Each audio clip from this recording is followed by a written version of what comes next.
જામનગર મહાનગરપાલિકામાં એક મોટા કૌભાંડની જે આશંકા સેવાઈ રહી છે.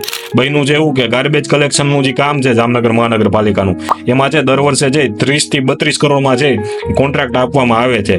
હવે જે આ 30-32 કરોડનો કોન્ટ્રાક્ટ છે એ છે જામનગર મહાનગરપાલિકાએ જે નવું ટેન્ડર બહાર પાડ્યું ને એમાં જે 10 વર્ષ માટે જે 473 કરોડમાં જે ટેન્ડર બહાર પાડી દીધું હતું. એટલે આ 473 છે એ પણ વધારે ભાવમાં જે ટેન્ડર બહાર પાડ્યું હતું. 30 થી 32 કરોડ જો 10 વર્ષ લેખે લેખો ને તો મેક્સિમમ 320 કરોડ થાય. એને બદલે જે 473 કરોડમાં જે ટેન્ડર બહાર પાડ્યું.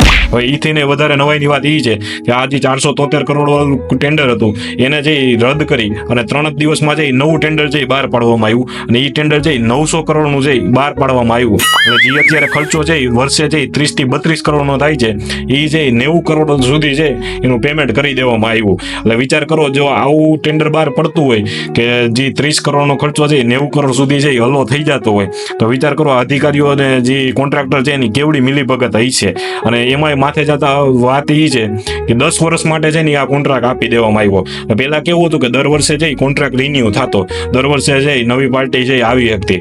એની બદલે છે 10 વર્ષ માટે છે કોન્ટ્રાક્ટ આપી દેવામાં આવ્યો. એટલે આ સરકાર છે ને ક્યાંક ને ક્યાંક છે જનતા એવી ગેમ રમી રહી છે કે હવે છે એને ખબર છે કદાચ આપણે સરકારમાંથી નીકળી જાય તો આપણા મળતિયા છે એની પાસે જ કોન્ટ્રાક્ટ રહીએ એના માટે જે લાંબી અવધિના જે કોન્ટ્રાક્ટ આપવા માંડી છે. પહેલા એવું થતું કે દર વર્ષે કે દર 2 વર્ષે છે રિન્યુ કરવામાં આવતા, દર 6 મહિને કોન્ટ્રાક્ટ રિન્યુ થઈ જતા.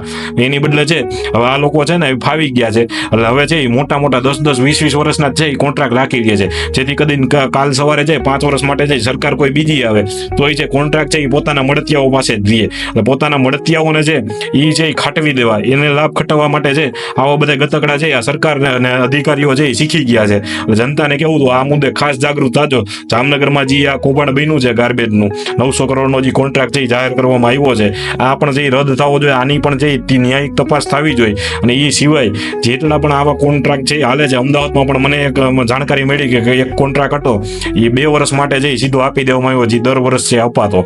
આ છે સરકારને અધિકારીઓ છે હવે નવું શીખા છે. હવે છે કે પરમેનન્ટ છે આપણે 10-20 વર્ષ સુધી છે કાંઈ ઉપાધિ જ ન રહીએ એ પ્રમાણે છે કોન્ટ્રાક્ટ સેટ કરીને પોતાના મળતિયાઓને આપી દો, જેથી કરીને પૈસા છે દર ચૂંટણીમાં મળતા રહીએ. એટલે આવું જે કાંઈ થઈ રહ્યું છે આપણા ગુજરાતમાં એમાં છે ગુજરાતની જનતાએ જાગવાની જરૂર છે. જામનગર મહાનગરપાલિકાએ છે એ આની ખાસ નોંધ લેવાની છે. આ તમારા બધા ધંધા છે એ બંધ કરી દેજો, નકર આગામી સમયમાં છે ખૂબ તકલીફ પડશે.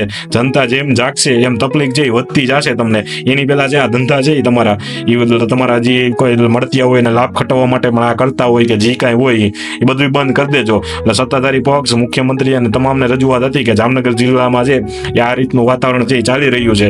એટલે જામનગર શહેરની જે પબ્લિકને પણ કેવું હતું કે તમે જે ટેક્સ ભરો છો એના પૈસાનો છે આ રીતે છે એ દુરુપયોગ થવા માંડ્યો છે. તો એ પહેલા છે જાગી જાજો અને થોડાક સવાલ કરતા શીખજો, તો છે તમારા ટેક્સના પૈસા છે કાંઈક ડેવલપમેન્ટ થશે.